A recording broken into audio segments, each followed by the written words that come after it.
I remember when my son was probably 3 years old. He was a very strong-willed boy. It's like every day I had to give him a consequence. Every day I was like having to discipline this boy.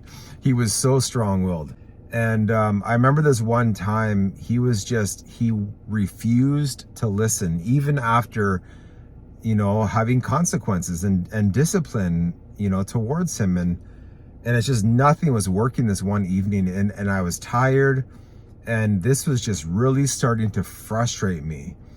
And I remember I was so tempted just to freak out and yell and scream and slam his door and lock him in his room, not that I would really do that, but I felt like I couldn't take this anymore. And I began to feel my blood boil, that feeling. You just feel like I am going to freak out. I'm going to lose control. And that's something that you don't want to do, especially as a parent with young children.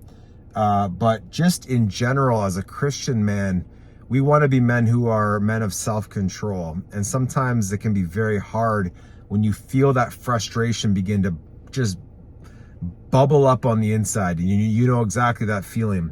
So what I did was I told my wife, I said, I need to leave and go for a car ride, or I'm gonna make decisions that I'm going to regret. I'm going to say things I'm going to regret. I'm going to do things I'm going to regret that are going to make things worse. I need to leave. And I remember I went out in the car and I was so frustrated, and I just was so angry because of the way that my son was being at this young age, and the way that I was feeling.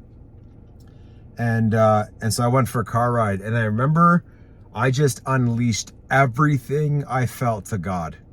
And if you would have heard me, if somebody else was in the car, they would have thought like, why are you yelling at God? Who do you think you are? But I was doing it with a sincere heart. I was just crying out to God. I was releasing everything I had to God. And it was loud. If people saw me as I drove by, they probably thought that guy's crazy. But what I had to go to a safe place to release my frustration, to release my anger. I had to use wisdom. The Bible talks about in Proverbs that a man without self-control is like a city with broken down walls. And back in the days of scripture, like a lot of times, and even today, cities will have a wall. Like even like Jericho, as an example, in the Bible, it had a wall surrounding the city. But when that wall, and it's a wall of defense against the enemy.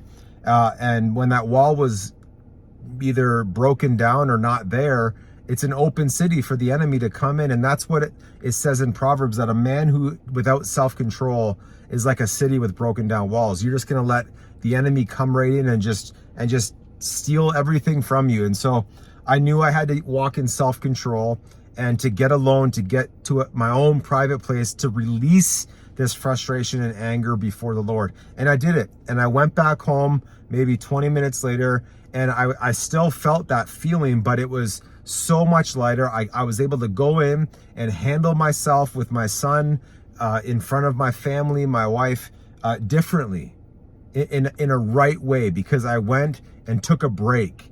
And so, gentlemen, when you feel that frustration, that anger begin to boil up on the inside, don't react, because that's going to be your flesh. Your flesh is going to just want to react, but we cannot react. It'll make things way worse, and it will hurt your family, and it'll hurt you. And so you need to just think about it, stop, get alone, pour it all out to God, however it looks, if it's with tears, if it's with yelling, if it's with screaming, if it's with punching a tree in the middle of the woods, whatever it is, get it out in a safe, healthy place where you're using self-control and wisdom, so you can go back home or go back to that situation and handle it with wisdom and self-control.